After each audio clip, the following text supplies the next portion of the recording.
അതിൻ്റെ പുറകിലാരാണ്? മോഹൻ ഭാഗവത്ജി ആണോ, അതോ അതിൻ്റെ പുറകിൽ RSS ആണോ, BJP ആണോ, മോദിയാണോ, അമിത്ഷാ ആണോ എന്നുള്ളതൊന്നും അറിയത്തില്ല. എന്നാൽ നീതിമാന്മാരായ പലരെയും ഈ ഭൂമിയിൽ നിന്ന് തുടച്ചു മാറ്റിയ ഒരു ഒരു ഒരു സംഭവം ഉണ്ടായിട്ടുള്ളത്. ഉദാഹരണം, നമ്മുടെ സഞ്ജീവ് ഭട്ട് IPS, ഒരു നീതിമാനായ ഓഫീസർ, എല്ലാവർക്കും അറിയാം. പക്ഷെ പുള്ളി ജയിലില്ല. ജസ്റ്റിസ് ലോയ, നീതിമാനായ ഒരു ജഡ്ജ്, പുള്ളി മരിച്ചെന്ന് പറയാനല്ല, പുള്ളിയെ കൊലപ്പെടുത്തി. സ്റ്റാൻ സ്വാമി എന്ന് പറയുന്ന ഒരു പാവപ്പെട്ട അച്ഛൻ വെള്ളം പോലും കുടിക്കുവാൻ കൊടുക്കാതാണ് പുള്ളിയെ ജയിലിലിട്ട് കൊന്നത് ഈ ഗവൺമെൻറ്. അപ്പോൾ ഇതൊക്കെ എന്ന് പറയുന്നത് ഈ ഗവൺമെൻറ്റിൻ്റെ സമയത്ത് നടക്കുന്ന സംഭവമാണ്. ഇവർ സഭയല്ല ഉപദ്രവിക്കുന്നത്. ഞാൻ പറയുന്നത് ഇവർ ദൈവത്തെ ഉപദ്രവിക്കുകയാണ്. അല്ല, എന്തിനാ അറസ്റ്റ് ചെയ്തത്? ഒന്നുമില്ല. അവർ ചോദിക്കുന്നത് എന്നോട്, എനിക്കറിയത്തില്ല എന്തിനാ എന്നെ അറസ്റ്റ് ചെയ്യുന്നുള്ളത്. അപ്പം ഞാൻ അവിടെ ചെല്ലുമ്പോൾ എന്നോട് ചോദിക്കുന്നത് നീ പോലീസിന് ഫോൺ ചെയ്തല്ലേ. ഹല്ലേലൂയ ന്യൂസിലേക്ക് ഒരിക്കൽ കൂടെ സ്വാഗതം. ഇന്ന് നമ്മുടെ കൂടെ അതിഥിയായിരിക്കുന്നത് അലഹബാദിൽ നിന്നുള്ള മനോജ് ജേക്കബ് ആണ്. Pastor Manoj Jacob. അദ്ദേഹം മല്ലപ്പള്ളി സ്വദേശിയാണ്. അതിനെക്കാട്ടി ഏറ്റവും പ്രത്യേകതയുള്ള കാര്യം, അദ്ദേഹത്തിൻ്റെ പിതാവ് ഇന്ത്യൻ ആർമിയിലെ ഒരു സൈനികനായിരുന്നു. 1962 ഇന്ത്യ ചൈന യുദ്ധത്തിൽ രക്തസാക്ഷിത്വം വഹിച്ച ഒരു സൈനികന്റെ മകനാണ് പാസ്റ്റർ മനോജ്. ഈ പാസ്റ്റർ മനോജ് ഒരു കുറ്റകൃത്യവും ചെയ്യാതെ UPയിലെ ജയിലിൽ, അതായത് BJPയുടെ യോഗി ആദിത്യനാഥ് ഭരിക്കുന്ന UPയിലെ ജയിലിൽ ഒരു ക്രിസ്ത്യാനി ആയതുകൊണ്ട് മാത്രം, ഒരു സുവിശേഷകനായതുകൊണ്ട് മാത്രം 50-ലധികം ദിവസങ്ങൾ ജയിലിൽ കിടക്കേണ്ടി വന്നു. അദ്ദേഹത്തിൻ്റെ ജീവിതാനുഭവങ്ങൾ, ശുശ്രൂഷാനുഭവങ്ങൾ, ഇന്നത്തെ UPയിലെ അവസ്ഥയെക്കുറിച്ച്, പ്രത്യേകിച്ച് അലഹബാദിലെ ക്രിസ്തീയ പ്രവർത്തനങ്ങളെക്കുറിച്ച് ഹല്ലേലൂയ ന്യൂസുമായി അദ്ദേഹം സംസാരിക്കുന്നു. സ്വാഗതം ചെയ്യാം പാസ്റ്റർ മനോജ് ജേക്കബിനെ. പാസ്റ്റർ സ്വാഗതം. ഒരു സൈനികന്റെ മകനായിരുന്നു. തീരെ ചെറുപ്പത്തിൽ, അതായത് 1 വയസ്സുള്ളപ്പോൾ പിതാവിനെ നഷ്ടപ്പെട്ടു. മല്ലപ്പള്ളിയിൽ സ്വദേശം. പശ്ചാത്തലം ഒന്ന് പറയാമോ, മാതാവിനെ കുറിച്ചും കുടുംബത്തെ കുറിച്ചും? ഞങ്ങൾ മല്ലപ്പള്ളിയിൽ ഹൈസ്കൂളിൻ്റെ തൊട്ടടുത്തുള്ള എൻ്റെ വീട്. ഞങ്ങൾ ചെറുപ്പം മുതലേ എൻ്റെ അമ്മ ഒരു പ്രാർത്ഥന, എൻ്റെ പപ്പ മരിച്ച ഒരു വയസ്സ് മരിച്ചെന്ന് പറഞ്ഞല്ലോ. ഞാൻ മാതാവിൻ്റെ പ്രാർത്ഥന കേട്ട്, കരച്ചിലും പ്രാർത്ഥനയും കേട്ടാണ് ഉറങ്ങുന്നതും, കരച്ചിലും പ്രാർത്ഥനയും കേട്ടാണ് രാവിലെ എഴുന്നേൽക്കുന്നത്. ഞങ്ങളുടെ വീട്ടുപേര്, പിതാവിൻ്റെ വീട്ടുപേര് കൊച്ചുപാലയ്ക്കൽ. പാലയ്ക്കൽ കുടുംബത്തിൽ നിന്നാണ് ഞങ്ങൾ. അപ്പോൾ അവിടെ പപ്പ തനിച്ച് അവിടെ മാറിയതുകൊണ്ട് കൊച്ചുപാലയ്ക്കൽ എന്നിട്ട് ഹൈസ്കൂളിനടുത്ത് തന്നെ ബേബി എന്ന് പറയും. പുള്ളിയെ അറിയുന്നതെല്ലാം അല്ല, ഞങ്ങൾ CSI ബാക്ക്ഗ്രൗണ്ടാണ്. അപ്പം അമ്മയുടെ പേര്? അമ്മയുടെ പേര് തങ്കമ്മ. അപ്പം നിങ്ങൾ എത്ര മക്കളാണ്? ഞങ്ങൾ 7 പേര്. 7 മക്കൾ. 7 പേര്. ഏറ്റവും ഇളയാള്? ഞാൻ ഏറ്റവും ഇളയാള്. 1 വയസ്സുള്ളപ്പോൾ പിതാവിനെ? എൻ്റെ 1 വയസ്സുള്ളപ്പോൾ പപ്പ മരിച്ചു. ആർമിയിൽ ഇൻഡോ ചൈന എഗ്രീഷനിൽ ആസാമിലുള്ള മിസാമാരി എന്ന് പറയുന്ന സ്ഥലത്ത് വെച്ച് പെട്ടെന്നുള്ള ആക്രമണത്തിൽ, അന്ന് നമ്മുടെ ഇന്ത്യൻ സേനയൊന്നും അത്രയും ടെക്നിക്കലി അത്രയും നല്ല അഡ്വാൻസ്ഡ് അല്ല. പെട്ടെന്നുള്ള ആക്രമണവും അങ്ങനെയുള്ള മരണവും അതിൻ്റെ കൂടെ ഉണ്ടായിരുന്ന ഒരു വ്യക്തി വീട്ടിൽ വന്ന് നമ്മളോട് അറിയിക്കുമ്പോഴാണ് നമ്മൾ യഥാർത്ഥമായിട്ട് കാര്യങ്ങളുടെ യഥാർത്ഥമായ രൂപം നമുക്കറിയുന്നത്. ഓക്കെ. മാതാവ് ഇപ്പം ജീവിച്ചിട്ടുണ്ടോ? ഇല്ല, അമ്മച്ചി മരിച്ചുപോയി. അപ്പം കഴിഞ്ഞ 40-ലധികം വർഷങ്ങളായിട്ട് അലഹബാദിൽ ഞാൻ ഏകദേശം 47 വർഷം. 47 വർഷം. നൂറ്റാണ്ട് കാലമായിട്ട്. 77 ജൂലൈ 29 ഞാൻ അലഹബാദിലെത്തി. ഈ അലഹബാദിൽ എത്താൻ എങ്ങനെയാ സാഹചര്യം? അവിടെ എത്താൻ കാരണം എൻ്റെ സഹോദരങ്ങളൊക്കെ അന്നേരം പഠിക്കുകയും ജോലിയിൽ പ്രവേശിക്കുകയും ചെയ്തു. അവർ ബാങ്കിൽ ജോലിയിൽ പ്രവേശിച്ചു. പിന്നെ അപ്പം എനിക്ക് പഠിക്കാൻ വേണ്ടി, ഞാനിവിടെ എടക്കുളം ബോർഡിംഗ് ഹൈസ്കൂളിലാണ് പഠിച്ചത്, ഗുരുകുലം ബോർഡിംഗ് സ്കൂൾ മാർത്തമാട്. അപ്പം നമ്മൾ ചെറുപ്പത്തിൽ കുസൃതിയൊക്കെ ആയിരുന്നു. അപ്പോൾ ഇവിടെ ഞാൻ തന്നെ ഉള്ളൂ, അമ്മച്ചിയും തന്നെ ഉള്ളൂ. അപ്പോൾ ഇവിടെ നിന്നാൽ ഒരു പക്ഷെങ്കിൽ വഴി പഴച്ചു പോകുമോ, അല്ലെങ്കിൽ കൂട്ടുകെട്ടുകൾ തനിച്ചാണല്ലോ അമ്മയ്ക്ക് നോക്കാനുള്ള ആ ഒരു ഇതുകൊണ്ട് സഹോദരങ്ങളുടെ അടുക്കളേക്ക് പഠിക്കാൻ വേണ്ടി, ഉന്നത പഠനത്തിന് വേണ്ടി പോയതാണ്. ഓക്കെ. അലഹബാദിൽ പിന്നീടുള്ള ജീവിതം എങ്ങനെയായിരുന്നു? യഥാർത്ഥത്തിൽ പറഞ്ഞു കഴിഞ്ഞാൽ അലഹബാദിലെ തുടക്കത്തിലെ ജീവിതമൊന്നും അത്ര വലിയ, അവിടുത്തെ സാഹചര്യങ്ങളെ, കൂട്ടുകെട്ടുകൾ.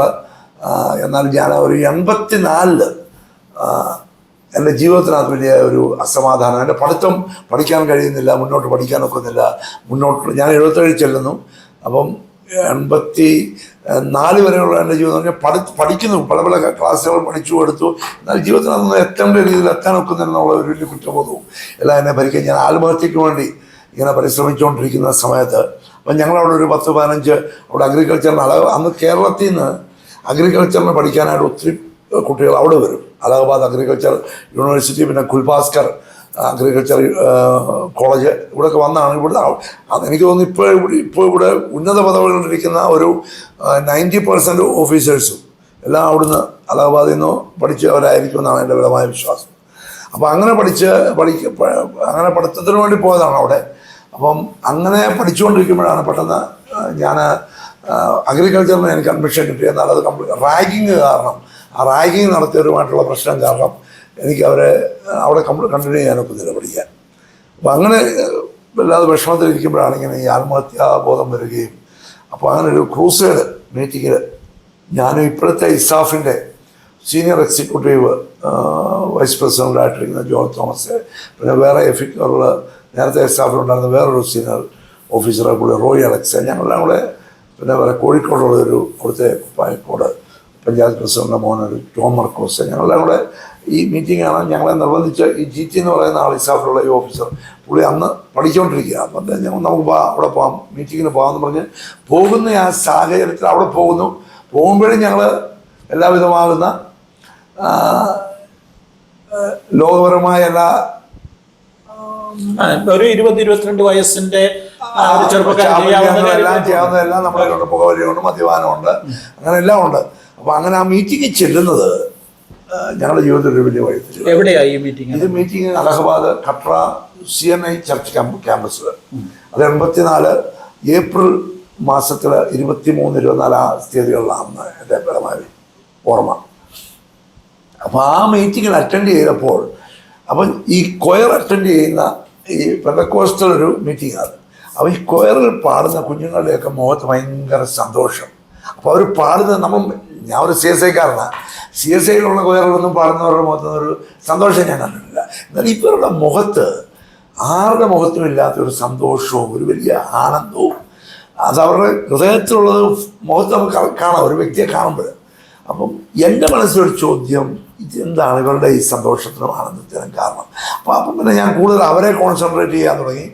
പിന്നെ ആരാധനാ ഭാഗം കഴിഞ്ഞ് പിന്നെ മെസ്സേജ് വന്നു. ബില്ലോറി ഡഗ്ലസ് എന്ന് പറയുന്ന 2 ദേവദാസന്മാരാണ്. ഒരാൾ അന്ന് പ്രസംഗിച്ചത് ഡഗ്ലസ് ആണ്, ഒരു നല്ല ഡൈനാമിറ്റ് വെക്കുന്ന പ്രസംഗമാണ്. അപ്പോൾ ഇംഗ്ലീഷാണ്. അപ്പോൾ അന്ന് ഇംഗ്ലീഷ് അത്ര വലുതായിട്ട് നമുക്കറിയത്തില്ല, എന്നിരുന്നാലും അതിൻ്റെ ട്രാൻസ്ലേഷൻ ഉണ്ട് ഹിന്ദിയിൽ.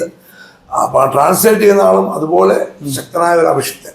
അപ്പോൾ ഈ മെസ്സേജ് തുടങ്ങി ഇത് മുഴുവൻ നമ്മളോട് ദൈവം നമ്മുടെ സമാധാനമില്ലായ്മയ്ക്ക് കാരണം, നമ്മുടെ ജീവിതത്തിൽ ഉണ്ടാകുന്ന എല്ലാ പ്രശ്നങ്ങൾക്കും കാരണം നമ്മൾ തന്നെയാണ്, നമ്മുടെ പാപമാണ്, നമ്മുടെ ദൈവമായിട്ടുള്ള ബന്ധക്കുറവാണ്. ഇതൊക്കെ മനസ്സിലാക്കിയപ്പോൾ എനിക്ക് തോന്നി ലോകത്തിലുള്ള എല്ലാ ബന്ധങ്ങളും ചെയ്തിട്ടുണ്ട്, ഈ ഒരു ബന്ധം ചെയ്യാൻ. അപ്പം കുഞ്ഞുനാളിൽ പോലെ സൺഡേ സ്കൂളിൽ പോകും, VBSE പോകും, എല്ലായിടത്തും പോകുമെങ്കിലും ഈ ഒരു വചനം എൻ്റെ ഹൃദയത്തിലേക്ക്. അപ്പം ഞാനപ്പോൾ ആ സമയത്തൊക്കെ ഇങ്ങനെ ആത്മഹത്യ ചെയ്യാനായിട്ടുള്ള ഒരു വഴി ഇങ്ങനെ അധികം വേദനയില്ലാത്ത വഴി അന്വേഷിച്ചുകൊണ്ടിരിക്കുകയാണ്.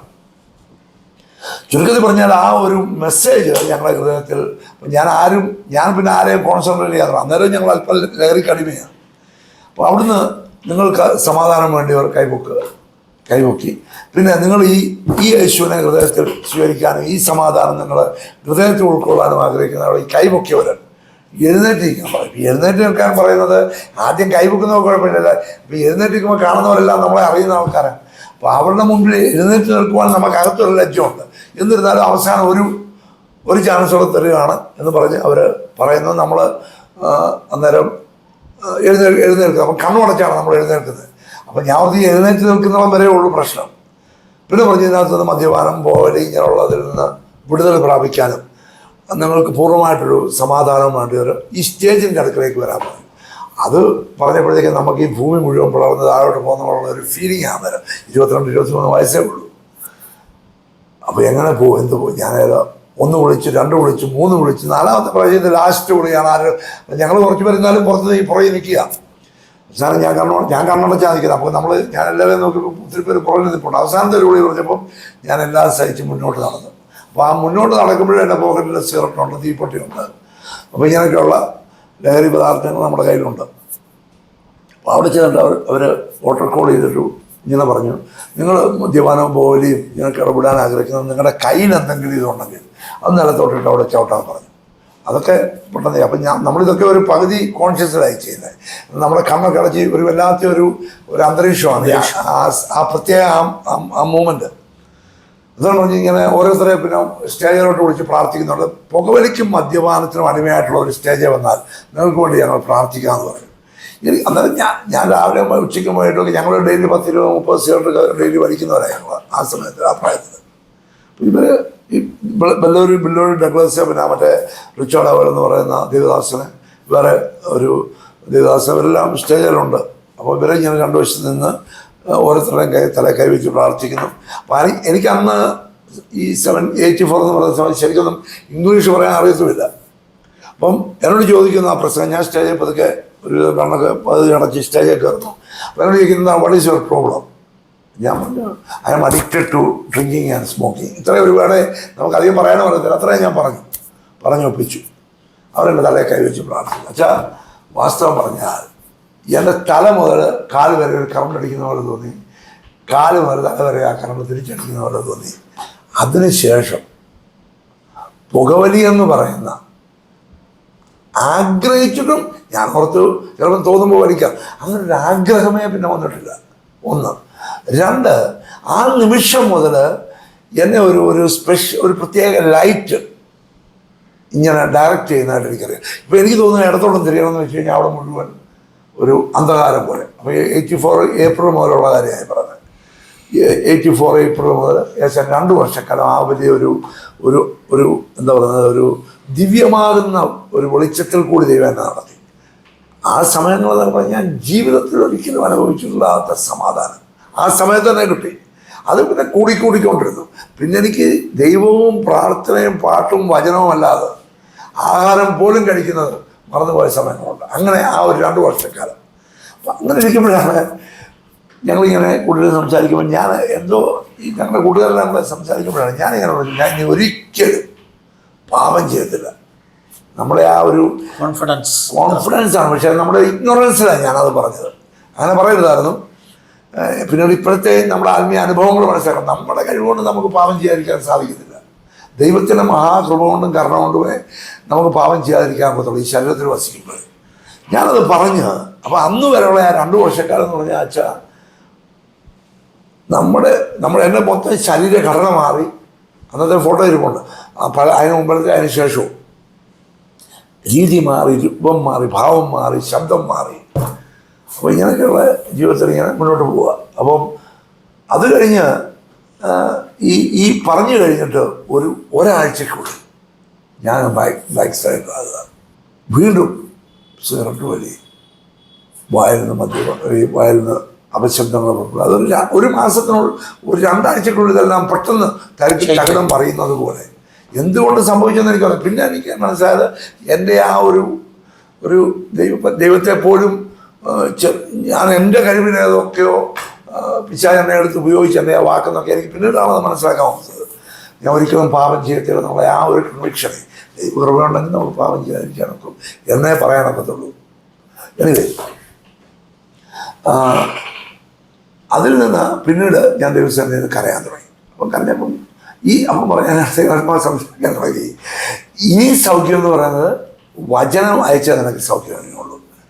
അപ്പോൾ ഈ മദ്യപാനത്തിൽ പിന്നെ മദ്യപാനം തുടങ്ങിയില്ല, പുകവലി തുടങ്ങിയായിരുന്നു. അത് പിന്നീട് ഞാൻ വചനം വായിക്കാൻ തുടങ്ങി. വായിച്ച് പിന്നെ നിലവിളിച്ച് കരയാൻ തുടങ്ങി. ഏകനായിട്ട് മുറിയിലിരുന്ന് മണിക്കൂറുകൾ കരഞ്ഞു. ഏകം പുകവലിയിൽ നിന്ന് പിന്നെ വിടുതൽ കിട്ടി. പിന്നെ വായിൽ നിന്ന് പെട്ടെന്ന് ദേഷ്യം വരുമ്പോൾ അപശബ്ദം വരുമായിരുന്നു. അപ്പോൾ ദൈവനോട് പറഞ്ഞ ഒരു വചനം എനിക്കെന്ന് വെച്ചാൽ 119 സങ്കീർത്തനം 11 വാക്യം, I hidden thy word in my heart so that I may not sin against you. അതായത് ഞാൻ നിന്റെ വചനത്തെ എൻ്റെ ഹൃദയത്തിൽ സംഗ്രഹിച്ചിരിക്കുന്നു, ഞാൻ നിന്നോട് പാപം ചെയ്യാതിരിക്കുകയാണ്.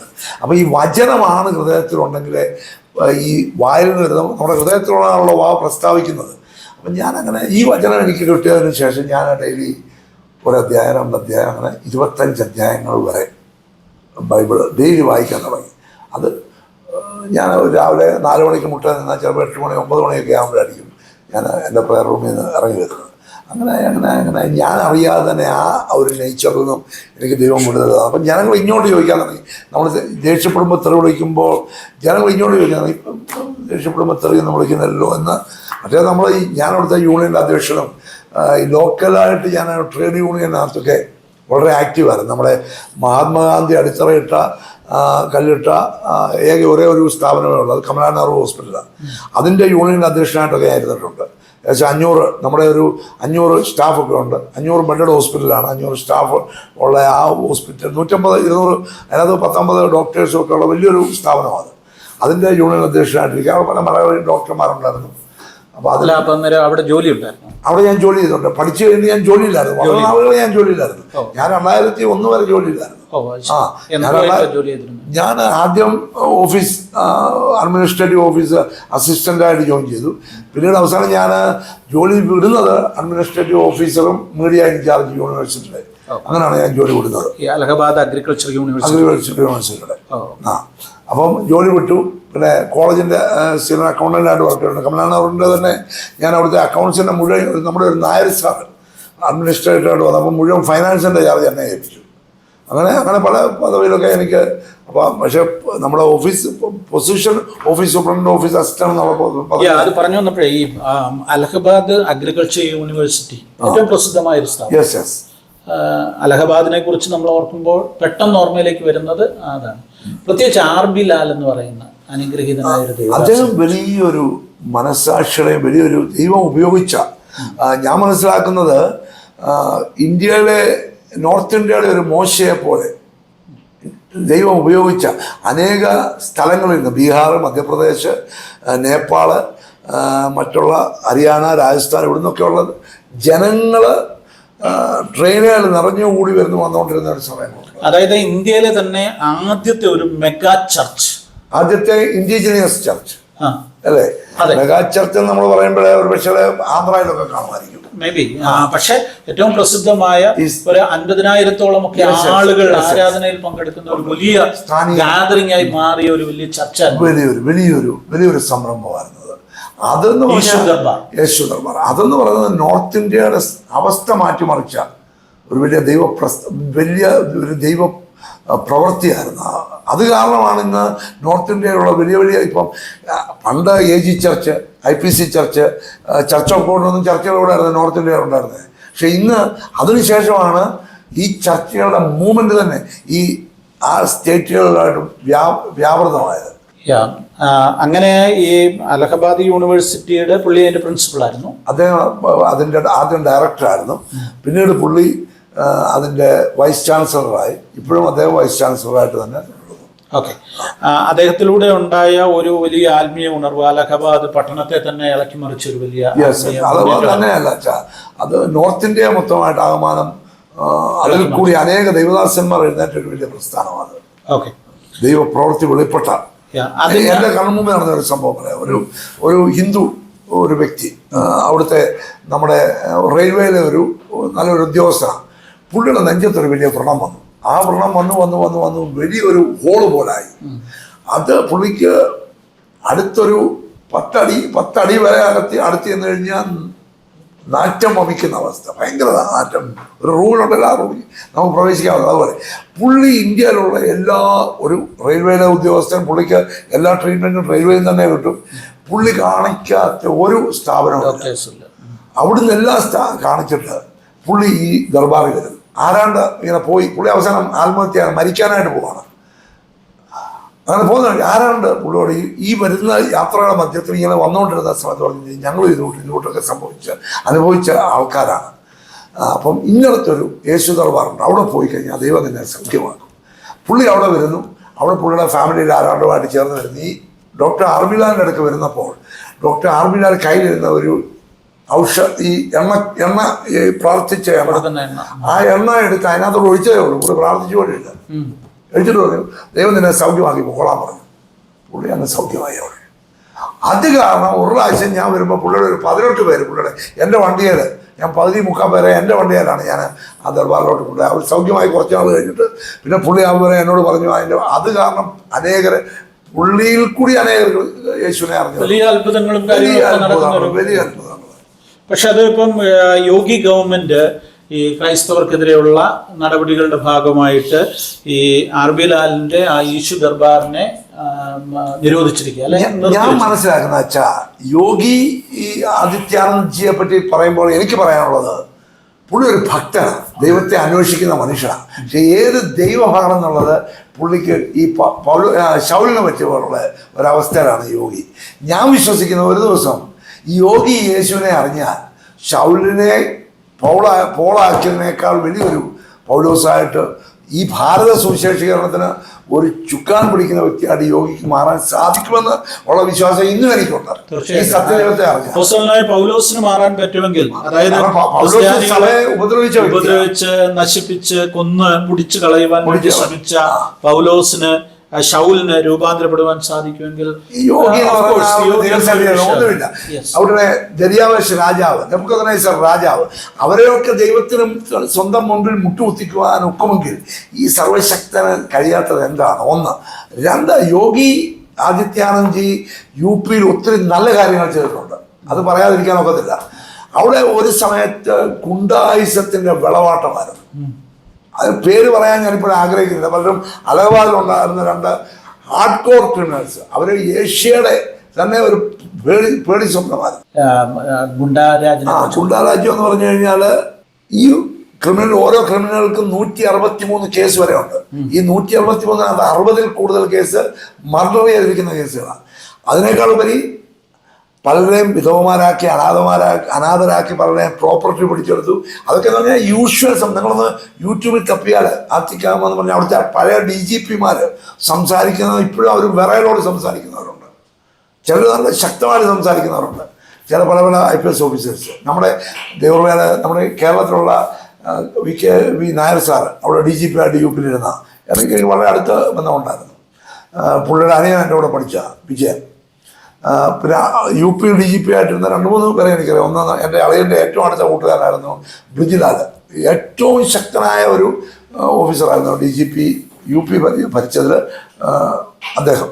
പിന്നെ ഇപ്പോൾ വളരെ വിശ്വസ്തനും ഏറ്റവും നല്ല കറപ്ഷൻ ഫ്രീക്ക് ആയിട്ടുള്ള ഒരു പ്രസിഡന്റ് അവാർഡ് കിട്ടിയ ഒരു ഓഫീസറുണ്ട് IPS. പക്ഷെ പുള്ളിയെ സൈഡ് ലൈൻ ചെയ്തിട്ടിരിക്കുക. എല്ലാ ഓഫീസേഴ്സിനും അറിയാം പുള്ളി ഒരു നീതിമാനും സത്യസന്ധനുമാണ്. പുള്ളി ഒരു കത്തോലിക്ക ബാക്ക്ഗ്രൗണ്ടിൽ നിന്നാണ്. പുള്ളിയുടെ വൈഫ് പെന്തിക്കോസുകാരിയാണ്, ആന്റണി ജവകുമാർ എന്ന് പറയുന്ന IPS. അപ്പൊ ഈ യു.പിയെ സംബന്ധിച്ചിടത്തോളം യോഗിയുടെ ഭരണകാലഘട്ടം, ഇപ്പോഴത്തെ ഈ കാലഘട്ടം എന്ന് പറയുന്നത് വളരെ നല്ല കാര്യങ്ങൾ ചെയ്ത് പുള്ളി ഒരു കറപ്ഷൻ ഫ്രീ ആളാണ്. പുള്ളി കറപ്ഷന് കൂട്ടു നിൽക്കുന്ന ആളല്ല. എന്നാൽ പുള്ളി ഒരു വലിയ ഗുണ്ടാത്തലവനായിരുന്നു. അപ്പം പുള്ളിയോട് BJPയുടെ വലിയ നേതൃത്വങ്ങൾക്ക് പോലും നേരിടാൻ ബുദ്ധിമുട്ടുള്ള സാഹചര്യങ്ങളുണ്ട്.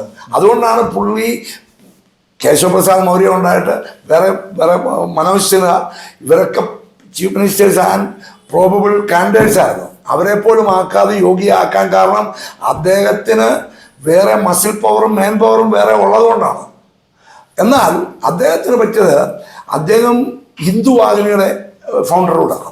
അദ്ദേഹത്തിനും ഒരു ഗുണ്ടകളുടെ നല്ലൊരു കൂട്ടമുണ്ട്.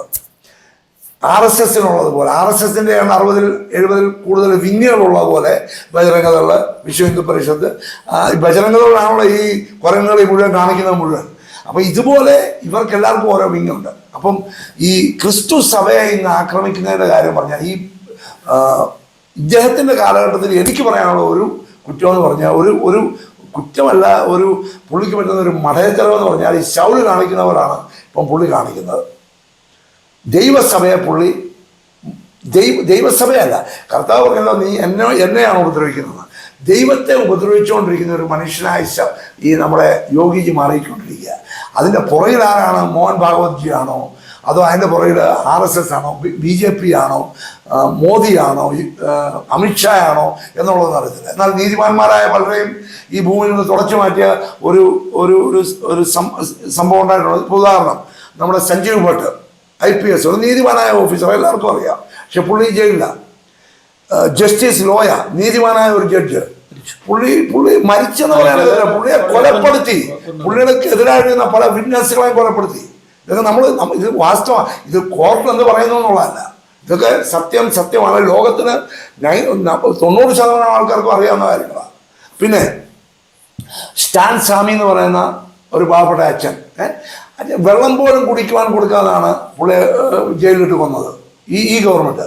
അപ്പോൾ ഇതൊക്കെ എന്ന് പറയുന്നത് ഈ ഗവൺമെൻറ്റിൻ്റെ സമയത്ത് നടക്കുന്ന സംഭവമാണ്. ഇവർ സഭയല്ല ഉപദ്രവിക്കുന്നത്. ഞാൻ പറയുന്നത് ഇവർ ദൈവത്തെ ഉപദ്രവിക്കുകയാണ്. യോഗി ഉൾപ്പെടെ. ഇപ്പം കഴിഞ്ഞ 2 കാലത്തെ കാര്യം പറയാം.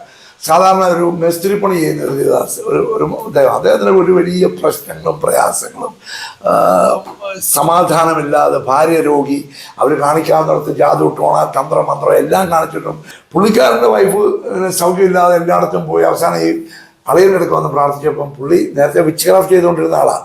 അവർ യേശുവിനെ അറിഞ്ഞ് അവരുടെ കുടുംബം മൊത്തം രക്ഷിക്കപ്പെട്ട 60-70 പേര് കൂടി വരുന്നൊരു സഭയാണ്. അപ്പോൾ അവിടെ ആരാധിച്ചുകൊണ്ടിരിക്കുക. ഈ കഴിഞ്ഞ ആഴ്ചത്തെ സംഭവം ഞാൻ പറഞ്ഞത്, അവർ ഈ യേശുവിനെ അല്ലാതെ നിങ്ങളെ അവിടെ തല്ലിക്കൊന്നെന്ന് പറഞ്ഞാലും വേറെ ആരെയും അവർ ആരാധിക്കത്തില്ല. അതൊന്നും ലാലച്ചൊന്നുമല്ല. ഇത് ആരും ഒന്നും കൊടുത്തിട്ടില്ല. ആ ഒരു ഈ കഴിഞ്ഞ ആഴ്ച അദ്ദേഹത്തിൻ്റെ ഭാര്യയും അദ്ദേഹത്തിനോടുണ്ടായിരുന്ന ഒരു എൽഡർ, അദ്ദേഹം ആട് വളർത്തി ജീവിക്കുന്ന ഒരു കിരം പാൽ എന്ന് പറയുന്ന ഒരു പാവപ്പെട്ട ഒരു മനുഷ്യനാണ്. ഇവരെ 3 പേരെ ഇവിടെ പോലീസ് എടുത്തകത്താക്കി.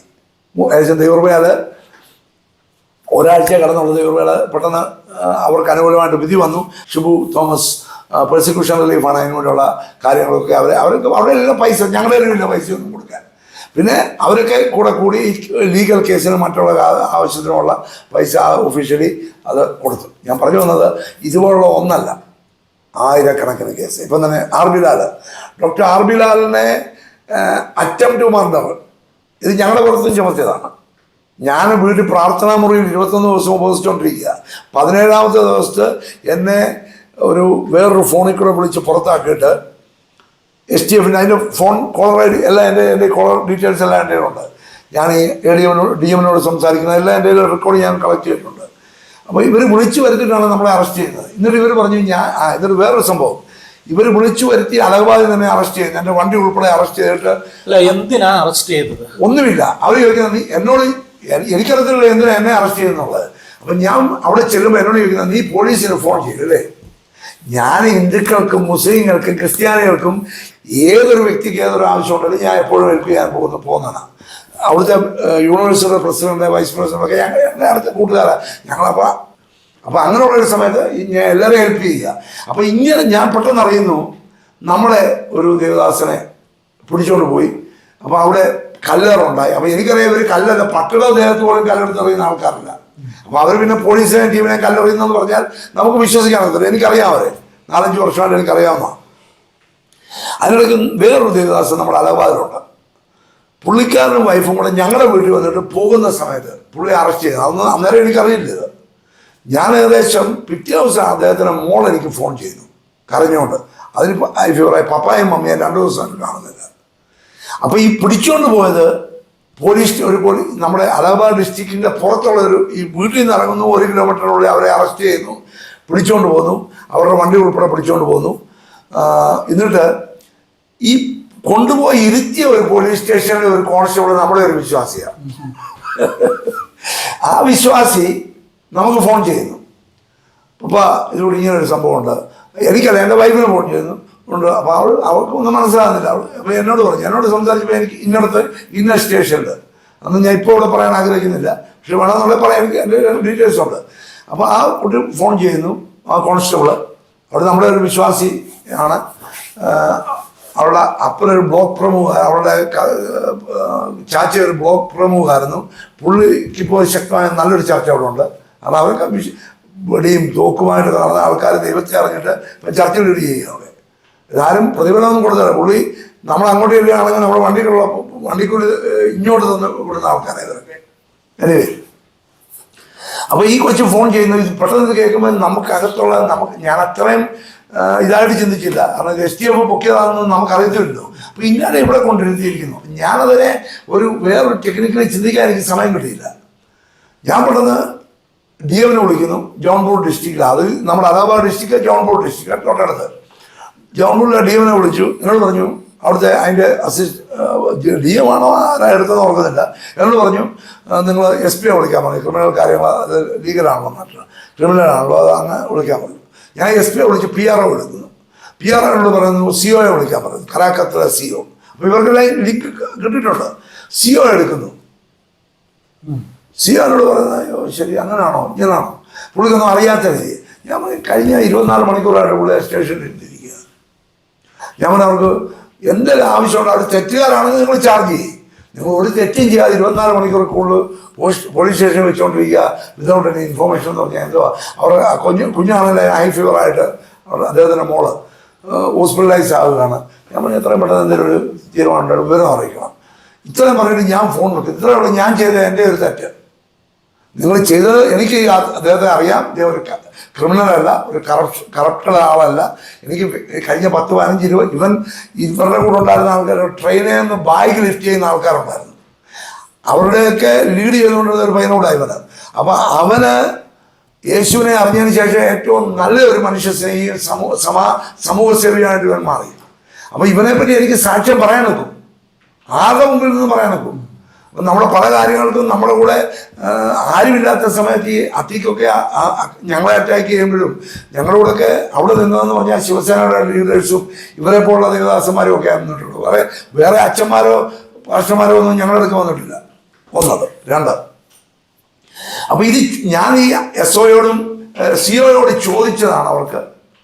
അപ്പോൾ എന്നോട് ചോദിച്ചു, ഞാൻ പറഞ്ഞു ഞാനൊരു സോഷ്യൽ വർക്കറാണ്, ഞാൻ അവിടെ പല മീഡിയയുമായിട്ട് ബന്ധപ്പെട്ടിട്ടുള്ള ആളാണ്. അപ്പോൾ ഇത് കഴിഞ്ഞ് എന്നെ പിടിച്ചോണ്ട് പോകുന്നത് അറസ്റ്റ് ചെയ്യുമ്പോഴും അങ്ങനെയല്ല, എന്നെ നമുക്ക് എസ് പി വിളിച്ചു കാണാൻ പോകാമെന്നാണ് പറഞ്ഞത്. അപ്പോൾ സ്ഥാനീയ അവിടുത്തെ ആ എസ് പി എന്ന് പറഞ്ഞാൽ 16 കേസ് അദ്ദേഹത്തിനെതിരായിട്ട് ക്രിമിനൽ കേസുള്ള ആളാണ് ഞങ്ങളെ അറസ്റ്റ് ചെയ്യുന്നത്. അപ്പോൾ ഇവരത് നോക്കിയിട്ട് പറഞ്ഞു നിനക്ക് വലിയ വലിയ ആൾക്കാരുമായിട്ട് കമ്പനി വേണം. അപ്പോൾ ഇവർക്ക് ഓൾറെഡി അറിയാം ഞാനും ADGPയുമായിട്ട് സംസാരിക്കുന്നൊക്കെ. ഞങ്ങളാണ് ഒരു ചേട്ടനും അനിയനും പോലെ സ്വന്തം, ഞങ്ങളൊരു ഒഫീഷ്യൽ കാര്യവും സംസാരിക്കാറില്ല. ഒരു സുഹൃത്ത് ബന്ധം, സഹോദര ബന്ധം, അലഹാബാദൊക്കെ ഇരുന്നതായതുകൊണ്ടും പിന്നെ പുള്ളിയുടെ വ്യക്തിപരമായ ഫാമിലിയുമായിട്ട് എനിക്ക് ബന്ധമുള്ളതുകൊണ്ടുമൊക്കെ ഉള്ള സംസാരമേ ഉള്ളൂ. അപ്പം നീ ഇന്നാലെ സംസാരിക്കും, ഇന്നാലുമായിട്ട് വാട്സപ്പൊക്കെ ചെയ്യുമല്ലേ. ഞാൻ പറഞ്ഞാൽ ഒന്നും ഇല്ലീഗലായിട്ടുള്ള ഒരു കാര്യം ചെയ്തിട്ടില്ലല്ലോ, നിങ്ങൾ നോക്കണമെന്ന് പറയും. ഫോണൊക്കെ അവരുടെ തന്നെ ഇരിക്കുക. എനിവേ ഇത്രയുള്ള എന്നോട് ചോദിച്ച ചോദ്യം വേറെ ഒരു അപ്പം ഞാൻ ഇവരോട് പറയുന്നുണ്ട്, ഈ കല്ലേറിൻ്റെ ഇതാണ് ഞാൻ പറഞ്ഞ മെയിൻ പോയിന്റ് അവരോട് ഇതാണ്. അവിടെ കല്ലേറുണ്ടായി ഈ ആരാധനാലയത്തിൻ്റെ അവിടെ. ഞാൻ പറഞ്ഞു സീതാപൂരിൽ അതിൻ്റെ ഒരു മാസത്തിന് അടുത്താണ് ഒരു പോലീസ് കോൺസ്റ്റബിളിനെ റേപ്പ് ചെയ്തൊരു കേസ്. അച്ഛൻ അറിഞ്ഞോന്ന് എനിക്കറിയില്ല. അയോധ്യയിൽ വെച്ച് ഒരു പോലീസ് കോൺസ്റ്റബിൾ ലേഡിയെ 3 ക്രിമിനൽസ് കൂടി റേപ്പ് ചെയ്തു. ഒരു ഐ വിറ്റ്നസ് ഇല്ല, ഒരു CCTV ക്യാമറയുടെ ഫുട്ടേജ് ഇല്ല, ഒരു ക്ലൂ ഇല്ലാതെ അവർ 2 ദിവസത്തിനുള്ളിൽ ആ ക്രിമിനൽസിനെ പിടിച്ചു. ഞാൻ അതെങ്ങനെ പിടിച്ചത്? ഞാൻ അവരോട് ചോദിക്കുക, ഞാൻ അതെങ്ങനെ പിടിച്ചത്? ഞാൻ പറഞ്ഞു അവിടുന്ന് നിങ്ങൾ ഫോൺ സർവൈലൻസിൽ മൊത്തം കളക്ട് ചെയ്ത 150 ഫോണുകൾ എത്രയോ കളക്ട് ചെയ്തു. അതിനകത്ത് അവർ നോക്കിയപ്പം ഒരു 3 ഫോൺ സ്വിച്ച് ഓഫ് ആയി. ഈ സംഭവം കഴിഞ്ഞ് കുറച്ച് മണിക്കൂറുള്ളിൽ സ്വിച്ച് ഓഫ് ആകുന്നു. നമ്മൾ ഇതേ മാനദണ്ഡത്തിൽ അവിടെ ഉണ്ടായിരുന്ന എല്ലാ ഫോണുകളും സ്വിച്ച് ഓഫ് ഒന്നും ആകണ്ട. നിങ്ങൾ ആ സമയത്തുണ്ടായിരുന്ന 100, 1000, 500 പേരെ വിളിച്ചിട്ട് നിങ്ങൾ അവരെ ഒന്ന് ക്വസ്റ്റ്യൻ ചെയ്ത് കഴിഞ്ഞാൽ ഈ കല്ലെറിഞ്ഞത് ആരാണെന്നും എവിടുത്തുകാരാണെന്നും ഇതാരാണ് ചെയ്യിപ്പിച്ചെന്നുള്ളത് 2 മിനിറ്റിനുള്ളിൽ, 2 ദിവസമൊന്നും വേണ്ട, 2 മിനിറ്റിനുള്ളിൽ നിങ്ങൾക്ക് തെളിയിക്കാവുന്നുള്ളൂ. UP പോലീസ് ഒട്ടും മോശക്കാരല്ല, നല്ല കഴിവുള്ളവന്മാരാണ്. ക്രിമിനൽസിനെ നേരിടാൻ. എന്നാൽ അതിനകത്ത് തന്നെ കറക്റ്റ് IPS IAS ഓഫീസേഴ്സും ഉണ്ട് UPയിൽ, ഇല്ലെന്നല്ല. എന്നാൽ നല്ല നീതിമാന്മാരായ ഓഫീസേഴ്സും ഉണ്ട്. നമ്മുടെ യോഗി ആദിത്യനാഥ് ഒരു നീതിമാനാണ്. പക്ഷെ പുള്ളി ഏതാണ്ടോ എരിവുള്ള കാര്യമാണ് ചെയ്യുന്നതെന്ന് പറഞ്ഞാണ് ഈ ദൈവസഭയെ ഉപദ്രവിക്കുന്നത്. പക്ഷെ ദൈവത്തെയാണ് പുള്ളി ഉപദ്രവിക്കുന്നത്. ഞാൻ മനസ്സിലാക്കുന്നത് പുള്ളിക്ക് യാഥാർത്ഥ്യവും സത്യവും മനസ്സിലായാൽ പുള്ളിയാണ് ഏറ്റവും ബെസ്റ്റ് അടുത്ത പ്രൈം മിനിസ്റ്ററാകാൻ. ദൈവസത്യം മനസ്സിലാക്കിയാൽ ഞാൻ മനസ്സിലാക്കുന്നത് അടുത്ത പ്രൈം മിനിസ്റ്റർ. ആദ്യം UPയിൽ യോഗി സർക്കാർ വന്നു, രണ്ടാമത് വരാൻ ഹൃദയംഗമായി പ്രാർത്ഥിച്ച ഒരു വ്യക്തിയാച്ചാൽ ഞാൻ എൻ്റെ വൈഫിനോടൊക്കെ ചോദിച്ചാൽ പറയും. അവരോട് ചോദിച്ചു എന്തിനായി പ്രാർത്ഥിക്കുക, സഭയെല്ലാം പുള്ളി ഇടിച്ചു മുടിക്കാതെ. ഞാൻ പറഞ്ഞു സഭ ഈ പീഡനത്തിൽ കൂടി കടന്നു പോകുന്നെങ്കിലും ഇതൊരു ശോധനയുടെ സമയമാണ്. അപ്പം പല സഭകളും അവരെ തന്നെ ഒന്ന് ശോധന ചെയ്യാനും നേരായ മാർഗത്തിൽ വരാനും ഈ ദശാംശവും വഴിപാടിൻ്റെയും പുറകെ പോകാതിരിക്കാനും ദൈവം ഒരു പക്ഷേ ശോധന ചെയ്യുന്ന സമയമായിരിക്കും. ഈ 5 വർഷക്കാലം നല്ലതായിരുന്നു ഞാൻ പറഞ്ഞ് അങ്ങനെ പറഞ്ഞിട്ട് അടുത്ത പ്രാവശ്യം ഇലക്ഷനിൽ ഞാൻ അദ്ദേഹം ജയിച്ചപ്പോൾ ഞാൻ നിലത്തു ചാടിയ ഒരു വ്യക്തിയാണ് ആ BJP ജയിച്ചെന്നും പറഞ്ഞു. പിന്നെ എനിക്ക് പല വ്യക്തികളും BJPയിലും RSSലും നമ്മുടെ എന്താ പറയുന്നത് ശിവസേനയിലും ഒക്കെ ഉള്ള നല്ല സീനിയർ സ്റ്റേറ്റ് ലീഡേഴ്സുമാണ് എനിക്ക് നല്ല ബന്ധമുണ്ട്. ഓക്കെ, എത്ര നാൾ ജയിലിൽ കിടന്നു? ഞാൻ ഏകദേശം 2 മാസത്തോളം കിടന്നു. 60 ദിവസത്തോളം. 52-53 ദിവസത്തോളം ജയിലിൽ കിടന്നു. ഏതെങ്കിലും നിലയിൽ അവർ പീഡിപ്പിച്ചോ?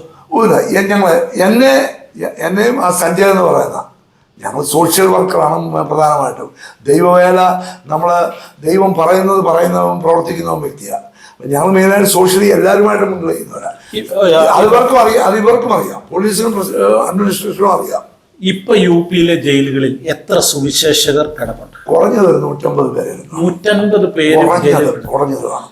പ്രേക്ഷകർ മനസ്സിലാക്കേണ്ട ഏറ്റവും പ്രധാനപ്പെട്ട കാര്യങ്ങളിൽ ഒന്നാണിത്.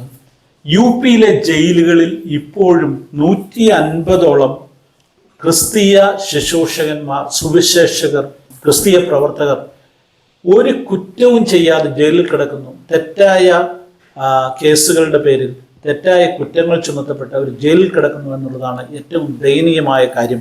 52 ദിവസത്തോളം ഒരു കുറ്റവും ചെയ്യാതെ ജയിലിൽ കിടന്ന ഒരാളാണ് ഇപ്പോൾ നമ്മുടെ കൂടെയുള്ളത്, കർത്താവിൻ്റെ ദാസൻ പ്രിയ മനോജ് ജേക്കബ്. ഓക്കെ പാസ്റ്റർ, ഇപ്പം എന്തൊക്കെയാണ് ഈ UPയിൽ ഇപ്പോഴത്തെ ഈ ക്രൈസ്തവ പീഡനങ്ങൾ ഒത്തിരി നടക്കുന്നുണ്ടെങ്കിലും എൻ്റെ അറിവനുസരിച്ച് സഭയ്ക്ക് അസാധ്യമായ വളർച്ച ഉണ്ടാകുന്നുണ്ട്? ഞാൻ ഒരു കാര്യം പറഞ്ഞേക്കാം ഞങ്ങളോട്. അതായത് ഈ പീഡനം തുടങ്ങിയതിന് ശേഷം ജനങ്ങൾ ദൈവവുമായിട്ടുള്ള ഒരു വലിയ അവിഭേദ്യ ബന്ധത്തിലേക്ക് പ്രവേശിച്ചു. മറ്റേത് ഈ പാസ്റ്ററെ ഡിപ്പെൻഡ് ചെയ്തുള്ള അവരുടെ ജീവിതമായിരുന്നു വിശ്വാസം. എന്നോടൊരു ഒരു ഫാമിലിയിലുള്ള ഒരു ഠാക്കൂർ ഫാമിലി എന്നുള്ള ഒരു കൊച്ചു എന്നെ പപ്പ എന്നാണ് വിളിക്കുന്നത്. പപ്പ, ഞങ്ങൾ യേശുപ്പനോട് പ്രാർത്ഥിക്കാൻ പഠിച്ചു. അത് ഹിന്ദിയിലാണ് എന്നോട് പറയുന്നത്, ഞാൻ മലയാളത്തിൽ അത് വിവർത്തനം ചെയ്ത് പറയുക. യേശു പപ്പായോട് ഡയറക്റ്റ് പ്രാർത്ഥിക്കാൻ ഞങ്ങൾ പഠിച്ചു. അപ്പോൾ ഈ പീഡനത്തിലും ദൈവസഭയെ ദൈവം വചനത്താലും ബന്ധത്തിലും ഉറപ്പിച്ചുകൊണ്ടിരിക്കുക. ഒരു സംശയമില്ല. നാളെ ഇവർ ചർച്ച റീഓപ്പൺ ചെയ്യാൻ പറഞ്ഞു കഴിഞ്ഞാൽ ഇപ്പോൾ വന്നതിൻ്റെ 4 ഇരട്ടി ആൾക്കാർ യേശുവിനെ അറിയുന്നവർ സഭയിൽ കൂടും. എത്ര പള്ളികൾ അടഞ്ഞു കിടക്കുന്നുണ്ട്? എത്ര പള്ളി എന്ന് വെച്ചാൽ എല്ലാ ന്യൂ ജനറേഷൻ ചർച്ചകളും കംപ്ലീറ്റ് സ്റ്റോപ്പ് ചെയ്തിട്ടിരിക്കുകയല്ലേ. കംപ്ലീറ്റ് 1, 2, 3, 4 പ്രവർത്തിക്കുന്നുണ്ടെങ്കിൽ അവിടുത്തെ ഗ്രാമപ്രധാനോ ബ്ലോക്ക് പ്രമുഖോ ഒക്കെ നമ്മളുമായിട്ട് ബന്ധമുള്ളവർ അവർക്കറിയാം ഇത് കൺവേർഷൻ ആണെന്നുള്ള. അവർ ശക്തമായിട്ട് ഇതുമായിട്ട് കൂടെ നിൽക്കുന്നതുകൊണ്ട് അവിടുത്തെ പോലീസിനും അറിയാം. പിന്നെ അതന്നെയല്ല, ഈ പോലീസിനെ DM-നെ SP ഒക്കെ ഹൈക്കോടതി കയറ്റിയിട്ടുണ്ട്. അപ്പം അങ്ങനെയുള്ള ഒരു സ്ഥലങ്ങളിലൊന്നും കുഴപ്പമില്ല. പിന്നെ RSSൻ്റെ ഉന്നത ഉദ്യോഗസ്ഥരൊക്കെ ചില ഇൻഫ്ലുവൻസ് ഉള്ളതുകൊണ്ട് വിളിച്ചു പറഞ്ഞിട്ടും അങ്ങനെ ചെയ്യാത്തത്. ഞങ്ങളൊക്കെ ഇന്ദ്രേഷുമായിട്ടൊക്കെ വളരെ അടുത്ത് പ്രവർത്തിച്ചിട്ടുള്ളതാണ്. ഇന്ദ്രേഷ്, നമ്മുടെ ഗുരുജി എന്നൊക്കെ ഇവർ പറയുന്ന ഇന്ദ്രേഷ്, RSSൻ്റെ മൈനോറിറ്റിയുടെ ചീഫ്, ഞങ്ങൾക്ക് വളരെ അടുത്ത് ഒരുമിച്ച് പ്രവർത്തിച്ചിട്ടുള്ളതാണ്. അപ്പം ഈ UPയിലെ ഇപ്പോഴത്തെ സാഹചര്യങ്ങൾ വലിയ പ്രതികൂലമാണ്, എതിർപ്പുകളാണ്, പീഡനമാണ്, ജയിലാണ്, ഇതെല്ലാം ഉള്ളപ്പോഴും സഭ ശക്തമായിട്ട് ദൈവം വളർത്തുന്നു.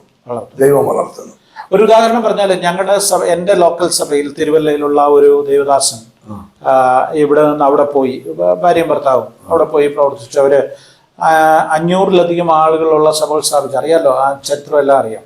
ജോസ് പുല്ലു ഈ ഞാൻ കേട്ടിട്ടുണ്ട്. ഞാൻ പുള്ളിയെ വ്യക്തിപരമായിട്ട് അദ്ദേഹം ഇപ്പോഴും ജയിലിലാണെന്ന് തോന്നുന്നു. അല്ലല്ല, അദ്ദേഹം ഇറങ്ങി 2 മാസം അദ്ദേഹം കിടന്നു. അത് കഴിഞ്ഞ് അവര് ഭാര്യയും ഭർത്താവും കിടന്നു. അതിനുശേഷം ഇറങ്ങി.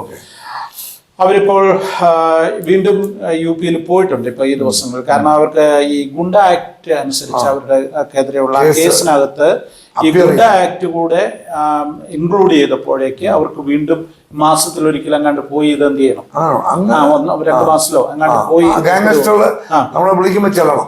അതൊരു പുതിയ നീക്കമാണ് അല്ലേ? അത് ഇവരുടെ പുതിയ ഒരു സ്ട്രാറ്റജിയാണ് യോഗി ഗവൺമെന്റ്. BJP RSSന്റെ സ്ട്രാറ്റജിയാണ് ഇത്. യോഗിയും അതിനകത്ത് ടോട്ടലി അല്ലാതെ ഇവരുടെയൊക്കെ പുറകിൽ എന്തൊക്കെയോ കരങ്ങൾ പ്രവർത്തിക്കുന്നുണ്ട്.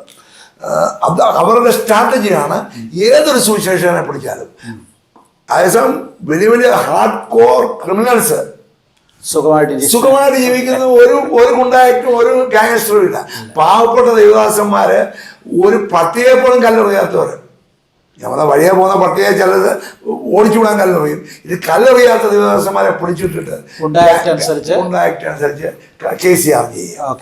അത് തന്നെയല്ല, ചിലതൊക്കെ ഡിമോളിഷൻ ചെയ്യുന്നുണ്ട് അവരുടെ പള്ളികളും ഒക്കെ. ഇതെല്ലാം സംഭവിക്കുമ്പോഴും ഞാൻ പറഞ്ഞു വന്ന ചുരുക്കം ഇതാണ്. ഈ ജോസ് പാസ്റ്റർ പറഞ്ഞ കാര്യം, അവരുടെ സഭയിലെ ഓരോ വ്യക്തിയും ഒരു പാസ്റ്ററെ പോലെ പ്രവർത്തിക്കുക, ഒന്നിച്ചു കൂടുന്നില്ല എന്നുള്ളതേ ഉള്ളൂ. അവരൊക്കെ ഫോൺ ചെയ്യുമ്പോൾ അവരെല്ലാവരും ഒരു പാസ്റ്റർ ഒരു 500 കുടുംബങ്ങളുള്ള അല്ലെ 500 പേരുള്ള ഒരു സഭയെ നടത്തിക്കൊണ്ടുപോകുന്നതിനേക്കാളും ശക്തമായിട്ട് ഓരോ കുടുംബങ്ങളും ഓരോ സഭയെ. അതിനിടയ്ക്ക് നിർത്തി പറഞ്ഞോട്ടെ, ഇപ്പൊ ഈയിടെ ജീവൻ ജ്യോതി ആശ്രമം എന്ന് പറഞ്ഞ് ഒന്ന് ഡിമോളിഷ് ചെയ്ത് വലിയൊരു പ്രസ്ഥാനമാണ്. ഇത് ഹൈക്കോടതിയിൽ സ്റ്റേ ആയതാണ്. പക്ഷെ അതിന് സ്റ്റേ കൈവരുന്നതിന് മുമ്പ് അവർ ഡിമോളിഷ് ചെയ്ത്. അത് എത്ര പേര് കൂടുന്നതായിരുന്നു? അത് 10,000-15,000 പേര് കൂടുന്ന വലിയ ആനുവൽ പ്രോഗ്രാമിന് 40,000 പേര് വരെ കൂടും, ക്രിസ്മസിനൊക്കെ. എനിവേ, ഇത് ഒരു 5.5 മാസക്കാലം ഈ യോഗി ഗവൺമെന്റ് 2016-17 തോന്നുന്നു ഇവരെ അടച്ചുപൂട്ടി. ഹൈക്കോടതിയിൽ നിന്ന് പെർമിഷൻ മേടിച്ചു, റീസ്റ്റാർട്ട് ചെയ്യാനായിട്ട് ഓപ്പൺ ആയി. അപ്പോൾ ഇപ്പോൾ ഈ കേസിനകത്ത് കൺവെൻഷൻ ലോ വെച്ചിട്ടില്ല, കാരണം ഹൈക്കോടതിയിൽ നിന്ന് ഓർഡർ ഉള്ളതുകൊണ്ട്.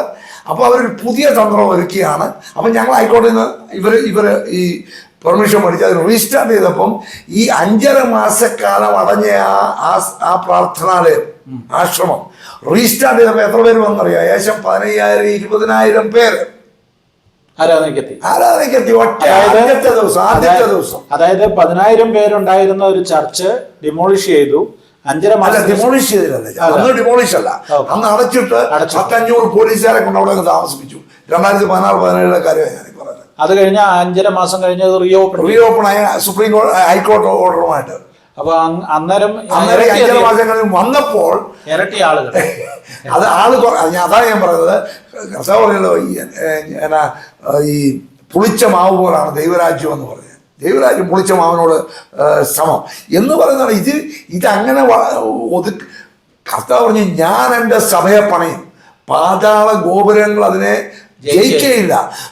ന്യൂറോ ചക്രവർത്തിക്ക് ജയിക്കാൻ സാധിച്ചിട്ടില്ല, ദരിയാവേശനും നെബൂഖദ്നേസറിനും ജയിക്കാൻ സാധിച്ചിട്ടില്ലെങ്കിലാണോ ഈ നമ്മുടെ RSS അല്ലെങ്കിൽ ബജറംഗതകളോ ഇവരൊക്കെ ഒരു സമയം വരാൻ പോവാണ്. ഞാൻ മനസ്സിലാക്കുന്നത് ഇവരൊക്കെ ഈ ഒഴുക്കിൽ, ദൈവത്തിൻ്റെ സഭയുടെ ഈ ദൈവപ്രവർത്തിയുടെ ഒഴുക്കിൽ ഈ RSS മുഴുവൻ ഇതിൻ്റെ ഒരു ഭാഗമായിട്ട് മാറും.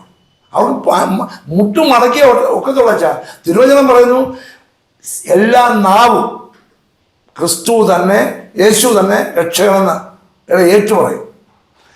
എല്ലാ മുഴങ്കാലും മടങ്ങുന്ന ദൈവം പറഞ്ഞ് ഞങ്ങളൊക്കെ പ്രതികാരം കൈവെട്ടി വരെ കൂട്ടുകാരോട് പ്രതികാരം ചെയ്തിട്ടുള്ള ആൾക്കാരാണ് ഞങ്ങളൊക്കെ. കൂട്ടുകാർ തമ്മിലാണ്. എൻ്റെ പല ഫ്രണ്ട്സ് ഇവിടെ പോലീസിൻ്റെ ഉന്നത സ്ഥാനങ്ങളിൽ ഇരുന്ന് വിരമിച്ചവരുണ്ട്. അവർക്ക് വേണ്ടി ഞാൻ വഴക്കുണ്ടാക്കിയിട്ടുള്ള വ്യക്തിയാണ് ഇവിടെ കേരളത്തിൽ വെച്ചുകൊണ്ടിരുന്നപ്പോൾ. അതുപോലെ ഞാൻ മനുഷ്യനെ സ്നേഹിക്കുകയും അതുപോലെ അവർക്ക് വേണ്ടി പ്രശ്നങ്ങൾ ഉണ്ടാക്കിയവരുമാണ്. പക്ഷേ ദൈവസ്നേഹം ഒരു കാര്യം അറിഞ്ഞപ്പോൾ എനിക്ക് മനസ്സിലായി, ദൈവത്തെ പോലെ നമ്മളെ സ്നേഹിക്കുകയും നമ്മളെ കരുതുകയും നമ്മളെ ആശ്വസിപ്പിക്കുകയും ചെയ്യുന്ന വേറൊരു സ്നേഹമില്ല. അപ്പോൾ അതുകൊണ്ട് ഞാൻ മനസ്സിലാക്കുന്നത് ഈ ഒരു പ്രശ്നം ദൈവം അലൗ ചെയ്തിട്ട് വരുന്നതാണ്. വേറൊന്നുമുണ്ട്, ലോകത്തിലെ ഏറ്റവും വലിയൊരു ദൈവത്തിൻ്റെ പ്ലാറ്റ്ഫോമായിട്ട് ഈ ഭാരതം മാറാൻ പോവുക. ഞാനൊരു പ്രവചനത്തിൽ പറയുന്നത്. ഓക്കെ, കർത്താവ് ആ നിലയിൽ പ്രവർത്തിക്കട്ടെ. അതിനുവേണ്ടിയുള്ള ഒരു ആഗ്രഹവും പ്രാർത്ഥനയും നമുക്ക് എല്ലാവർക്കും ഉണ്ട്. പിന്നെ ഇന്ത്യയുടെ സാഹചര്യങ്ങൾക്ക് മാറ്റമുണ്ടാകുമെന്ന് തന്നെയാണ് നമ്മൾ. തീർച്ചയായിട്ടും. ഓക്കെ, ദൈവം അങ്ങനെ പ്രവർത്തിക്കട്ടെ. ഫാമിലിയെ കുറിച്ച് പറഞ്ഞാൽ, എനിക്ക് ഒരു മോനും ഒരു മോളും. മോന് അസിസ്റ്റന്റ് പ്രൊഫസറാണ്. അവന് ഇപ്പം ജോലിയിലാണ് അലഹാബാദിൽ തന്നെ. മോള് അഡ്വഞ്ചർ ബാംഗ്ലൂരിൽ ടീച്ചറായിട്ട് വർക്ക് ചെയ്യുന്നു. വൈഫിന്റെ പേര് ലില്ലി ബച്ചുച്ചിറ, മർത്തോമ ബാക്ക്ഗ്രൗണ്ടിൽ നിന്നാണ്. ഓക്കെ, കർത്താവ് ധാരാളമായിട്ട് അനുഗ്രഹിക്കട്ടെ. ഇത്ര ശക്തമായ എതിർപ്പുകളുടെ മധ്യത്തിൽ പിടിച്ചു നിൽക്കാൻ പലരും ചോദിച്ചു, മനോജ് ഇപ്പോഴും അലവാറാണ്. ഞാൻ എവിടെ പോകും? 47 വർഷമാണ് ഇവിടെ. ഞാൻ എനിക്ക് കേരളത്തെക്കാൾ കൂടുതൽ ഇൻഫ്ലുവൻസും ആൾക്കാരും ബന്ധവും സ്വന്തവും ഒക്കെ എനിക്കിപ്പോൾ ഇവിടെ. എനിക്ക് എന്താ വെച്ചാൽ എൻ്റെ ആവശ്യത്തിൽ എനിക്ക് ഏറ്റവും കൂടുതൽ എൻ്റെ കൂടെ നിൽക്കുന്ന ഹിന്ദുക്കളാണ്. ഞാൻ പറഞ്ഞു വന്നത്, എനിക്ക് ഹിന്ദുവെന്നോ മുസ്ലിമെന്നോ സിഖെന്നോ ഇസയെന്നില്ല, എല്ലാവരും ദൈവമക്കളാകണമെന്നൊരാഗ്രഹമുണ്ട്. അത് നമ്മുടെ ക്രിസ്ത്യാനിയാണോ എന്ന് എനിക്ക് ആഗ്രഹമില്ല. യേശുവിനെ അറിഞ്ഞ് ദൈവത്തെ അറിഞ്ഞ് ദൈവമക്കളാകണമെന്ന് എനിക്ക് ആഗ്രഹമുണ്ട്. ഇപ്പം ക്രിസ്ത്യാനിയാണോ എന്തുകൊണ്ടാണെന്ന് ചോദിച്ചു കഴിഞ്ഞാൽ ചില ക്രിസ്ത്യാനികളുടെയൊക്കെ ജീവിതശൈലി കണ്ടാൽ നമുക്ക് തന്നെ കരച്ചിൽ വരും. അതുകൊണ്ട് ഞാൻ അങ്ങനെ അത് പറയുന്നില്ല. ക്ഷമിക്കണം ഞാനീ പറയുന്നത്. ഓക്കെ, എനിവേ UP-യിൽ അലഹബാദിൽ കഴിഞ്ഞ 47 വർഷങ്ങളായി താമസിച്ച് അവിടുത്തെ ക്രൈസ്തവ പ്രവർത്തനങ്ങൾക്ക് നേതൃത്വം നൽകുകയും സാമൂഹ്യ സേവനങ്ങൾ നടത്തുകയും ചെയ്യുന്ന മനോജ് ജേക്കബാണ് നമ്മളോട് സംസാരിച്ചത്. അദ്ദേഹത്തിൻ്റെ ജീവിതാനുഭവങ്ങൾ തീവ്രമായ അനുഭവങ്ങളാണ്, ദീർഘമായ സമയം പറയേണ്ടതാണ്. എന്നാൽ വളരെ ചുരുങ്ങിയ സമയം കൊണ്ട് അദ്ദേഹം നമ്മളോട് ഈ കാര്യങ്ങളൊന്ന് വ്യക്തമാക്കിയിരിക്കുകയാണ്. ദൈവം ധാരാളമായി അനുഗ്രഹിക്കട്ടെ. അവിടെയുള്ള പ്രവർത്തനങ്ങളെ, പ്രവർത്തകരെ, ലോക്കൽ സഭകളെ, സാധാരണക്കാരായ ആളുകൾ, വിശ്വാസത്തിലേക്ക് വന്നവർ കഠിനമായ പീഡനങ്ങൾ നേരിട്ടുകൊണ്ടിരിക്കുകയാണ്. പലർക്കും ഒന്നിച്ചുകൂടി ആരാധിക്കുവാൻ സാധിക്കുന്നില്ല. ഇതെല്ലാം യാഥാർത്ഥ്യമായിരിക്കുമ്പോൾ തന്നെ അവരെല്ലാം വിശ്വാസത്തിൽ ഉറയ്ക്കുകയും ശക്തമായി മുന്നോട്ട് പോവുകയും ചെയ്യുന്നു. ദൈവം കാര്യങ്ങൾ മാറ്റം വരുത്തും എന്നുള്ള ബോധ്യത്തോടു കൂടെ അവർ മുന്നോട്ട് പോവുകയാണ്. ഇവരെയൊക്കെ പ്രാർത്ഥനയിൽ ഓർക്കുക. അവരുടെ പ്രവർത്തനങ്ങളെ കർത്താവ് അനുഗ്രഹിക്കട്ടെ. നമുക്ക് അവരെ വീണ്ടും പ്രാർത്ഥനകളിൽ ഓർക്കാം. നന്ദി. Thank you so much. നിങ്ങളുടെ മക്കൾക്ക് വിവാഹപ്രായമായോ? അവർക്കൊരു ജീവിത പങ്കാളിയെ അന്വേഷിച്ചു തുടങ്ങിയോ? നിങ്ങളെ സഹായിക്കുവാൻ ഞങ്ങൾ തയ്യാറാണ്. ഹാലലുയ മാട്രിമോണിയൽ ഏറ്റവും വിശ്വസ്തമായും ഏറ്റവും പെട്ടെന്നും നിങ്ങളുടെ മക്കൾക്ക് അനുയോജ്യമായ ദൈവഹിതപ്രകാരമുള്ള ജീവിത പങ്കാളിയെ കണ്ടെത്തുവാനുള്ള ഏറ്റവും നല്ല മാർഗമാണ്. എന്താണ് ഹാലലിയ മാട്രിമോണിയലിൻ്റെ പ്രത്യേകത? ഹാലലിയായിക്ക് എല്ലാ ദിവസവും 10-15 വാർത്തകൾ വരെ പ്രസിദ്ധീകരിക്കുന്ന ഒരു ഓൺലൈൻ സംവിധാനമുണ്ട്. ആ വാർത്തകളോട് കൂടെ നിങ്ങളുടെ മക്കളുടെ വിവാഹ പരസ്യം കൂടെ ഉൾപ്പെടുത്തുവാൻ സാധിക്കും. അങ്ങനെ ഇത് ആയിരക്കണക്കിന് 10,000-കണക്കിന് ആളുകളിലേക്ക് വളരെ പെട്ടെന്ന് എത്തിച്ചേരുന്നു. നിങ്ങൾക്ക് ഏറ്റവും അനുയോജ്യമായ ആലോചനകൾ തിരഞ്ഞെടുക്കത്തക്ക നിലയിൽ ധാരാളം ഫോൺ കോളുകൾ നിങ്ങൾക്ക് ലഭിക്കും. രണ്ടാമത്തെ കാര്യം, ഹാലലിയായിക്ക് കഴിഞ്ഞ 30 വർഷമായി പ്രവർത്തിച്ചു കൊണ്ടിരിക്കുന്ന പ്രിൻ്റ് എഡിഷനുണ്ട്. എല്ലാ മാസവും 1-ാം തീയതിയും 15-ാം തീയതിയും ഹാലലിയ പത്രം പുറത്തിറങ്ങുന്നു. ആയിരക്കണക്കിന് വരിക്കാരിലേക്ക് അതെത്തുന്നു. ഈ പത്രത്തിലും ഈ മാട്രിമോണിയൽ പരസ്യം ഞങ്ങൾ ഉൾപ്പെടുത്തുന്നു. ഈ 2 സംവിധാനത്തിലൂടെ 10,000ങ്ങളിലേക്ക് നിങ്ങളുടെ മക്കളെക്കുറിച്ചുള്ള ഇൻഫർമേഷൻ എത്തിച്ചേരുമ്പോൾ വളരെ പെട്ടെന്ന് നിങ്ങൾക്ക് അനുയോജ്യമായ ആലോചനകൾ ലഭിക്കുന്നു. ദൂരെ എങ്ങും പോകണ്ട. നിങ്ങൾ ഇതോടൊപ്പമുള്ള നമ്പറിലേക്ക് നിങ്ങളുടെ മക്കളുടെ പ്രൊഫൈലും ഫോട്ടോയും അയച്ചു തരിക.